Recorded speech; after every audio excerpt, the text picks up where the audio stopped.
Oh my gosh. So you want to respond to that, getting aged by your coach? I'm glad that was the highlight of her day. It won't happen again. I'm really embarrassed. So Rita's talked about how she wants to get, you younger players more experience. But for the younger players, how important is it to get something for your seniors? This will be their last year. Yeah, Rita told us she's doing it for us because we're so young and it'd be a waste. But honestly, we're doing it so our seniors can leave off on a good foot. I mean, we finished conference really well. We finished off really well. And it's really important to us that we give our seniors the perfect goodbye. And so we just want to play with each other one last time. How would you describe Sunday? Disappointing, anger, or what were the emotions?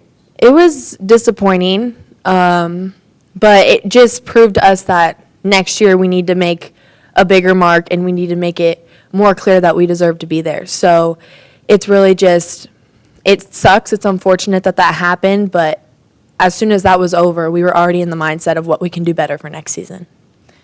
What did you say to each other about it? Me and Avery talked about it a lot afterwards because we came in here and that was one of our big goals. Coming in here as freshmen, we wanted to play. And we wanted to make it to the tournament, and we really thought we had it. It was within our reach, and it was just unfortunate that we didn't make it there. But to each other, we were just like, okay, we have options. We can just pout and give up, or we can play in the NIVC and finish off strong and play together and prove that we should be there. And that's what we're doing. What's been fun about this 7-match run and being able to kind of get on this roll? The girls, everybody is just so bought in. After we beat KU, it was just, we all knew that what we were capable of, and we need to prove to everybody else what we were capable of too. And it's just fun when every single person, like you can look around and there's not one of these girls that I wouldn't want to spend time with. So the fact that I get to play with them for 2.5 more weeks is really fun and exciting. And the end of conference was just a blast. You mentioned the KU game, and obviously you were on the floor that night. What just kind of fascinated you about Jordan's performance? Was it one of the best kill nights in school history? I'm so honored that I get to play with her because she's done so much in her career, and being her opposite is honestly like a huge honor for me. And just our relationship is more of a like, hey, if you're on hitting, I'm going to pass for you. Like, you do your job and I'll help you out with the other stuff. Because she's such a phenomenal hitter, and anything I can do to help her out, I will. Looking ahead a little bit, you mentioned how the disappointment is striving you to make changes, do better. In a little more detail, what are the things you think you guys need to do better for next season or these next 4 matches?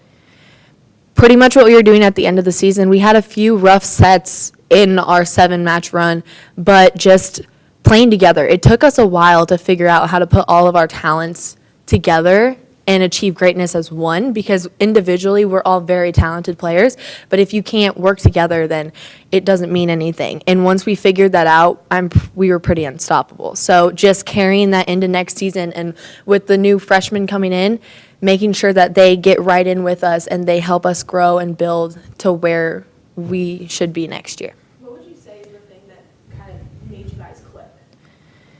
We had a meeting after that game, but I really think it was just all of us knew what we were capable of. And once we got to that point, it was so much easier for us to all play together. And I knew their strengths, they knew mine, and we also knew each other's weaknesses. So we began to help each other out. It was very selfless. And once we played selfless, then we were there for each other and not ourselves.